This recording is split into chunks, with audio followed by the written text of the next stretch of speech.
тілі мен әдебиеті бірінші курс. Оқытушы Галимова Сәуле Женисовна, Жаяу Мұса атындағы жоғары көпсалалы Ақсу колледжі. Сабақтың тақырыбы мұхит тіршілік мекені. Әбдіжәміл Нұрпейісов «Қан мен тер» романы адамзат тағдырының жыршысы. Сабақтың мақсаты тыңдалған мәтіннің негізгі мазмұнын түсініп, детальді ақпаратты анықтау. Қосымша ақпарат көздерінен алынған мәліметтерді қолдана отырып, мәтінге өзгеріс енгізу, ерекшеліктерді бақылау. Тақырып бойынша сөздердің маңызды бөліктерін дұрыс жазу. Бағалау критерийлері: тыңдалым мәтіннің мазмұнын түсінеді, сөздерді дұрыс жазады, шығарма туралы ақпарат береді, шағын мәтін құрайды. Дескриптор: мәтіннің негізгі мазмұнын түсінеді, детальді ақпаратты анықтайды, кейіпкерлерді салыстырады, жоспар құрады. Мәтінмен жұмыс. Мәтінді тыңдаңыздар. «Қан мен тер» трилогиясы 3 кітаптан тұрады. «Ымырт», «Сергелден», «Күйреу». «Қан мен тер» трилогия романы жазушының әлемге танытқан шығарма.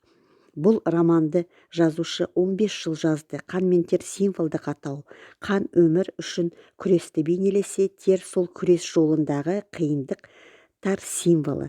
Трилогияда халқымыздың қазан төңкерісіне кейінгі тыныс тіршілігі, азамат соғысының зардаптары, кеңес үкіметінің орнауы, тарихи бетбұрыстар кезіндегі адамдар арасындағы қарым-қатынастар кеңінен суреттелген. Шығарманың 3 негізгі кейіпкері Еламан, Ақбала, Тәңірберген. Еламан кедейліктен көз ашпаған қарапайым балықшы.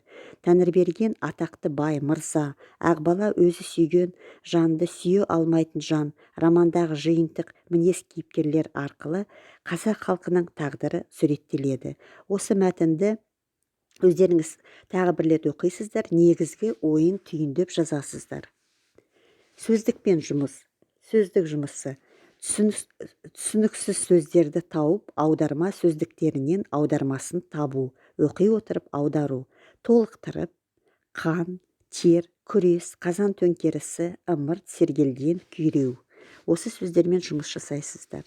Келесі берілген сілтеме бойынша «Қан мен тер» романы бойынша бейнероликтерді көресіздер.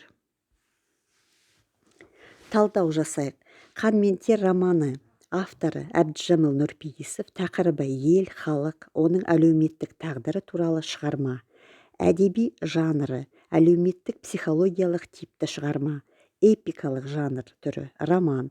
Идеясы тұрмысынан төзімді қайсар жанның күрескерлік рухын жырлау арқылы тұтас халық өмірін суреттеу. Кейіпкерлері Еламан, Ақбала, Тәңірберген, Мөңке, Рай, Федоров тағы басқалар. Шығарманың композициялық құрылысы: оқиғаның басталуы, қазақ ауылы тұрмысы, жоқшылық зардабы, даму, балықшылар тағдыры, шиеленесуі, Федоровты өлтіру, Сібірге айдалу, шарықтау шегі, саналы күреске шығу, ескі өмірдің күйреуі, шешімі, Тәңірбергеннің шөл далада жалғыз қалуы, Еламанның жар сүйіп, бақыт табуы, жаңа өмір. Шығарманы кешенді талдайсыздар. Рефлексия. Рефлексия осы мәтін бойынша, өздеріңіз көрген бейнеролик бойынша тестті шешесіздер. Үй тапсырмасы. Автордың Әбдіжәміл Нұрпейісовтың өмірі мен шығармашылығы туралы жалпы мәліметтер бересіздер.